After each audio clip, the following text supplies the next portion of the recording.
ಕೇಳಿದ್ವಿ ಕಾರ್ಯಕ್ರಮ ಪ್ರೋಗ್ರಾಮ್ ಕೇಳಿದ್ವಿ, ಹೆಚ್ಚಿಗೆ ಅನುದಾನ ಬೇಡಿಕೆ ಇಟ್ಟಿದ್ವಿ. ನೋಡೋದು ಕನ್ಸಿಡರ್ ಮಾಡ್ತು ಅಂತ ಹೇಳಿದಾರೆ. ಸೊ ಅದು ಇನ್ನೇನಾದ್ರು ಬಜೆಟ್ ನಲ್ಲಿ ಘೋಷಣೆ ಆಗ್ಬೇಕು. ಎಲ್ಲ ಅದು ಗೊತ್ತಿದೆ ಅವ್ರಿಗೆ, ಗೊತ್ತಿದ್ದ ವಿಷಯ ಅವ್ರಿಗೆ.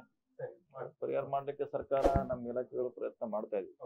ಬೆಳಗಾಮಲ್ಲಿ ಒಂದು ಫ್ಲೈಓವರ್ ನಿರ್ಮಾಣ ಮಾಡಬೇಕು ಅಂತ. ಹೌದು, ಅದು ಇದೆ. ಅದನ್ನು ಕೂಡ ಇವತ್ತು ಹೇಳಿದೀವಿ, ಫ್ಲೈಓವರ್ಗೆ ದುಡ್ಡು ಕೊಡ್ಲಿಕ್ಕೆ. ಸೊ ವೇಟ್ ಮಾಡ್ಬೇಕು, ಯಾವ್ದು ಕೊಡ್ತಾರೆ ಯಾವ್ದಿಲ್ಲ ಅನ್ನೋದು ಬಜೆಟ್ ನಲ್ಲಿ ಗೊತ್ತಾಗುತ್ತೆ. ಎಸ್ಟಿಮೇಟ್ ಏನಾದ್ರು ಕೊಟ್ಟಿದೆ, ಎಸ್ಟಿಮೇಟ್ ಆಲ್ರೆಡಿ ಇದೆ, ಅದು ಕೊಟ್ಟಿದ್ದೀವಿ.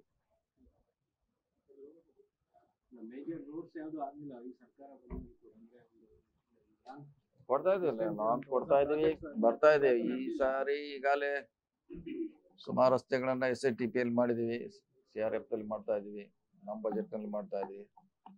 ಸೊ KCP ಅಂತ ಇನ್ನೊಂದು ನಮ್ಮ ಏಜೆನ್ಸಿ ಇದೆ, ಅದ್ರ ಮುಖಾಂತರ ಹನ್ನೊಂದು ಹೊಸ ರಸ್ತೆ ಮಾಡ್ತಾ ಇದೀವಿ. ಸೊ ಬರ್ತಾ ಇದೆ, ಲೇಟ್ ಆಗ್ಬೋದು ಆದ್ರೆ ಮಾಡ್ತೀವಿ. ಈಗ ನಗರ ಸ್ಥಳೀಯ ಸಂಸ್ಥೆಗಳು ಚುನಾವಣೆ ನಡೀತಾ ಇಲ್ಲ ಅಂತ ಕೇಂದ್ರ ಸರ್ಕಾರದಿಂದ ಕೆಲವೊಂದು ಅನುದಾನಗಳು ಬರ್ತಾ ಇಲ್ಲ ಸ್ಥಳೀಯ ಸಂಸ್ಥೆಗಳಿಗೆ. ಅದ್ರ ಬಗ್ಗೆ ಗೊತ್ತಿಲ್ಲ, ಯಾಕಂದ್ರೆ ಅದು ಏನು RDPR ಅರ್ಬನ್ ಡೆವಲಪ್ಮೆಂಟ್ ಇಲಾಖೆಗೆ ಸಂಬಂಧಪಟ್ಟದ್ದು. ಯಾಕಂದ್ರೆ ಅವರು ಏನ್ ರೂಲ್ಸ್ ಇದೆ ಗೊತ್ತಿಲ್ಲ ನನಗೆ. ನಾನು ಪತ್ರಿಕೆಯಲ್ಲಿ ನೋಡಿದೆ, ಅನುದಾನ ಪೀಡಿತ ಮಾಡ್ತಿದಾರ ಅಥವಾ ಸೂಚನೆ ಕೊಟ್ಟಿದಾರ ಗೊತ್ತಿಲ್ಲ. ಆ ಇಲಾಖೆ ಒಂದು ಸರಿ ಮಾಡುವಂತ ಪ್ರಯತ್ನ ಮಾಡಬೇಕು, ಅದು ಅವ್ರ ಜವಾಬ್ದಾರಿ. ಇಲಾಖೆ ಬಹಳ ದೊಡ್ಡದು ಸರ್. ಇಷ್ಟು ವರ್ಷ ಅಂದ್ರೆ ಸರಿಯಾಗಿ ಅನುದಾನ ಸಿಗ್ತಾ ಇಲ್ಲ ಇಲಾಖೆಗೆ. ಒಂದು ಬಿಲ್ ಪೆಂಡಿಂಗ್ ಮಾಡೋದ್ರಲ್ಲೇ ಕಾಲ ಕಳೆದಿದೆ. ಈ ಬಜೆಟ್ ಅಲ್ಲಿ ಏನಾದ್ರು ಕೇಳಿದ ಅಡಿಷನಲ್ ಆಗಿ ಮಾಡಿದೆ, ಸಮಾಧಾನ ಹಾಕಿಲ್ಲ. ಸಮಾಧಾನ ಇದೆ, ಯಾಕಂದ್ರೆ ಎಲ್ಲಾನು ಸಮಾಧಾನ ಮಾಡಿದೀವಿ ನಾವು. ಫಸ್ಟ್ ಟೈಮ್ ಚಿಕ್ಕ ಕಾಂಟ್ರಾಕ್ಟರ್ಗೆ ಪ್ರಯಾರಿಟಿ ಕೊಟ್ಟಿದ್ದೀವಿ. ಒಂದೇ ಸಾರಿ 700 ಜನಕ್ಕೇನೋ ಒಂದೇ ಸಾರಿ ಕೊಟ್ಟಿದ್ದೀವಿ ಒಂದು ವರ್ಷ ಹಿಂದೆ. ಸೊ ನಮ್ಮ ಇಲಾಖೆ ಯಾವಾಗಲೂ ಸಣ್ಣ ಕಾಂಟ್ರಾಕ್ಟರ್ಗೆ ಪ್ರಾತಿನಿಧ್ಯ ಕೊಟ್ಟಿದ್ದೀವಿ, ಮುಂದೆ ಕೂಡ ಕೊಡ್ತೀವಿ. ಬಾಕಿ ಉಳಿದಿರೋ ನಿಗಮ ಮಂಡಳಿ ಸ್ಥಳೀಯ ಸಂಸ್ಥೆಗಳ ಇದಕ್ಕೆ ನಾಮನಿರ್ದೇಶನಕ್ಕೆ ಕಾರ್ಯಕರ್ತರಿಗೆ ಆದ್ಯತೆ ಕೊಟ್ಟಿಲ್ಲ. ಸುಮ್ಮನೆ ವಿನಾಕಾರಣ 2.5 ವರ್ಷ ಅಂದ್ರೆ 2 ವರ್ಷ ವಿಳಂಬ ಮಾಡುತ್ತೆ ಸರ್ಕಾರ ಅಂತ ಈಗ ರಿಕಮೆಂಡ್ ಮಾಡಿ ಕಳಿಸಿದೀವಿ. ಪರಮೇಶ್ವರ್ ಅವ್ರ ನೇತೃತ್ವದಲ್ಲಿ ಕಮಿಟಿ ಶಿಫಾರಸ್ ಮಾಡಿ CM ಅವ್ರಿಗೆ ಎನಿ ಮೂಮೆಂಟ್ ಆಗ್ಬಹುದು. ಹೋಗಿದೆ, ಅಲ್ಲಿಂದ ಶಿಫಾರಸ್ಸಾಗಿ ಹೋಗಿದೆ. ಯಾಕೆ ಸರ್ 2 ವರ್ಷ ಡಿಲೇ ಆಯ್ತು? ಅದು ಗೊತ್ತಿಲ್ಲ, ನೀವು ಅವ್ರನ್ನೇ ಕೇಳ್ಬೇಕು. ದೊಡ್ಡವ್ರನ್ನ ಕೇಳಿದ್ರೆ ಅದಕ್ಕೇನು ಉತ್ತರ ಸಿಗ್ಬೋದು, ನಾನು ಕೇಳಿದ್ರೆ ನನ್ನ ಕಡೆ ಉತ್ತರ ಅದಕ್ಕಿಲ್ಲ. ರಾಹುಲ್ ಗಾಂಧಿ ಅವರು ಕಾರ್ಯಕರ್ತರು ನಮ್ಮ ಪಕ್ಷ ಜೀವಾಳ ಎಲ್ಲ ಅಂತಾರೆ. ಹೇಳಿದ್ರು ಕರೆಕ್ಟ್. ಅದ್ರಲ್ಲಿ ನಮ್ದು ವಾದ ಅದೇ ಇದೆ. ಅದು ಯಾಕೆ ಕೆಳಂಬಾಗಿದೆ ಅದು ನನಗೆ ಗೊತ್ತಿಲ್ಲ. ಅದು ಈಗ ಒತ್ತಡ ಇದೆ. ನಿಮ್ಮಂತ ಹಿರಿಯ ನಾಯಕರ ಒಂದು ಸಲಹೆಗಳನ್ನ ಪಡ್ಕೊಳ್ತಾ ಇಲ್ವಾ ಅಧ್ಯಕ್ಷರು? ಈ ರೀತಿ ನಿಗಮ ಮಂಡಳಿಗಳ ನೇಮಕ ವಿಚಾರದಲ್ಲಿ ಏಕಪಕ್ಷೀಯವಾಗಿ ನಿರ್ಧಾರ ತೆಗೆದುಕೊಳ್ತಾ ಇದ್ದಾರೆ. ಇಲ್ಲ, ಅದು ಅಧ್ಯಕ್ಷಕ್ಕೆ ಸಂಬಂಧ ಇಲ್ಲ. ಅದು ಸೇರಿ ಅಂತಿಮವಾಗಿ CM ಅವರು ಅದನ್ನ ನಿರ್ಧಾರ ಮಾಡ್ಬೇಕು. ಯಾಕಂದ್ರೆ ಅವರು ನೇಮಕ ಮಾಡೋರು, ಅವರು ನಾವೇನಿದ್ರು ಶಿಫಾರಸ್ ಅಷ್ಟೇ ಮಾಡೋರು. ನಾಮಿನೇಷನ್ ಅದು ಅವರು CM ಅಧ್ಯಕ್ಷರು ಹೈಕಮಾಂಡ್ ಚರ್ಚೆ ಮಾಡಬೇಕು. ಅದು ನಮ್ಮ ವ್ಯಾಪ್ತಿಗೆ ಬರೋಲ್ಲ. ಇನ್ನು ಟೈಮ್ ಇದೆ ಅದಕ್ಕೆ. ಅದೇ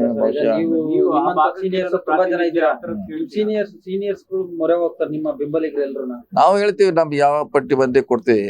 ನಮ್ಮ ಬಂದಂತ ಪಟ್ಟಿ CM ಅವ್ರಿಗೆ ಕೊಡ್ತೀವಿ. ಸೊ ಅಳದು ತೂಗಿ ಮಾಡೋದು ಜವಾಬ್ದಾರಿ ಅಂತಿಮವಾಗಿ ಅವ್ರದ್ದು, ನಮ್ದಲ್ಲ.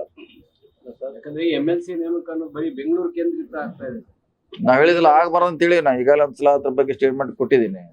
ಬೆಂಗಳೂರಿಗೆ ಸೀಮಿತ ಆಗ್ಬಾರ್ದು, ಎಲ್ಲ ಕಡೆ ವಿಭಾಗವಾರ ಹಂಚಿಕೆ ಮಾಡ್ಬೇಕಂತ ನಂಗೆ ಒಂದ್ಸಾರಿ ಹೇಳಿದ್ದೀನಿ. ಇವು ಕೂಡ ಅದನ್ನ ಹೇಳ್ತೀವಿ. ರಾಜಕೀಯ ಪ್ರಾತಿನಿಧ್ಯ ಇಲ್ಲದ ಸಮುದಾಯಗಳಿಗೆ ಕೊಡಬೇಕು ಅಂತ ಅದನ್ನು ಹೇಳಿದೀವಿ. ಮತ್ತು ವಿಭಾಗವಾರ ಕೊಡ್ಬೇಕಂತ ಹೇಳಿದೀವಿ. ಅದು ಕೊಟ್ರೆ ಬ್ಯಾಲೆನ್ಸ್ ಆಗುತ್ತೆ.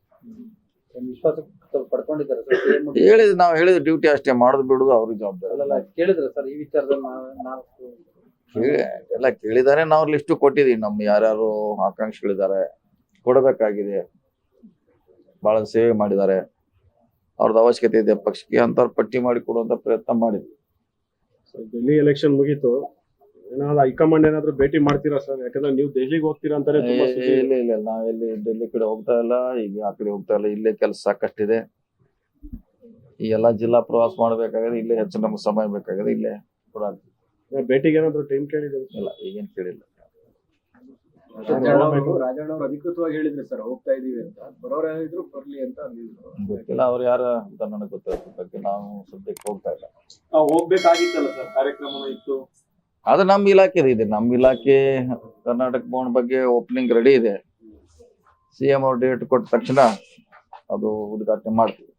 ಲೇಟೆಸ್ಟ್ ಹಾಗೂ ಇಂಟ್ರೆಸ್ಟಿಂಗ್ ಸುದ್ದಿಗಳಿಗಾಗಿ ಬಾಸ್ ಟಿವಿ ಕನ್ನಡ ಚಾನೆಲ್ನ ಸಬ್ಸ್ಕ್ರೈಬ್ ಮಾಡಿ. ಹಾಗೆಯೇ ಬೆಲ್ ಐಕಾನ್ ಪ್ರೆಸ್ ಮಾಡಿ. ಇದರ ಜೊತೆಗೆ ಫೇಸ್ಬುಕ್, ಇನ್ಸ್ಟಾಗ್ರಾಮ್, ಎಕ್ಸ್ನಲ್ಲೂ ಮಿಸ್ ಮಾಡದೆ ಫಾಲೋ ಮಾಡಿ.